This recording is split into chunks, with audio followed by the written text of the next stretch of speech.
Welcome to Camper Trailer of the Year 2021, brought to you by the power of Red Arc.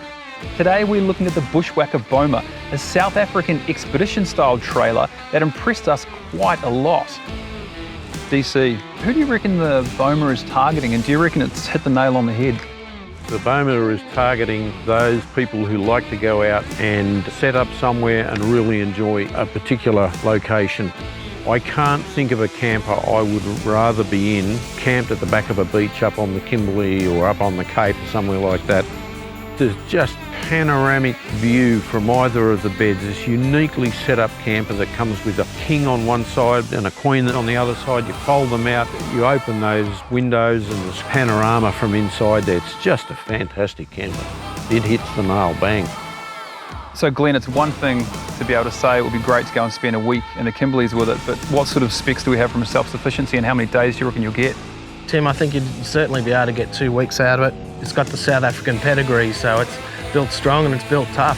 With the Duetta hot water service, it's got the two 100 amp lithium batteries with solar of 300 watts. Got 110 litre water tank plus a 75 litre fridge.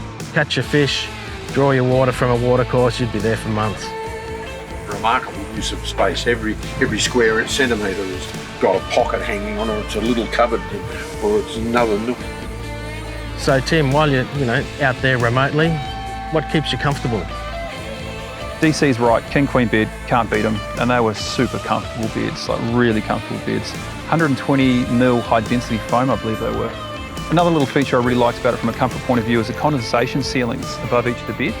We know that when you're somewhere out back where it starts to get a bit cooler overnight, the chances are you're going to get a drip on the face, but not in the Bhoma. We saw the Bhoma last year at Camper Trailer of the Year, and it did exceptionally well there as well. It's a camper that's really, truly unique. It looks just like a shoebox when it's towing along the road. Assemble this thing, it's just astonishing. I think that's the thing with this. The looks are really deceiving.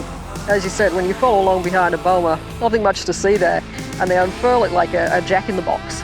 By the time you've finished, you've got something that's going to see you well in remote areas for as long as you need to be there.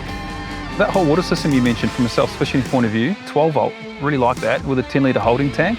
Guys reckon it's about 28 minutes to heat the tank to 75 degrees. And then once you've got that, you can just turn the mixer and you should be able to run quite a number of showers. They said as many as 6 showers before the tank then is a bit cool.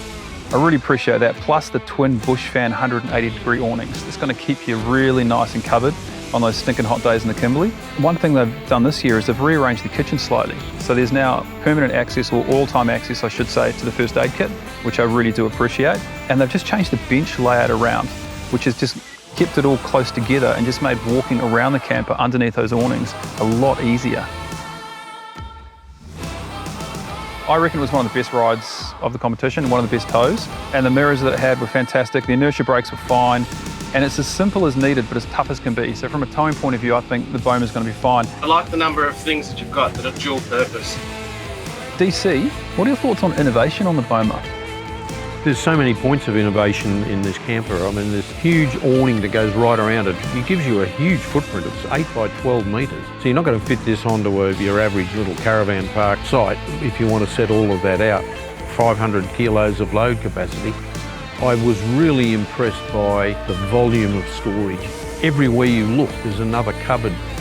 I really like the fact that you've got a custom-made wood rack. You don't see that as often as you should. Kath, what were your thoughts on value for money, and overall, what was your X factor?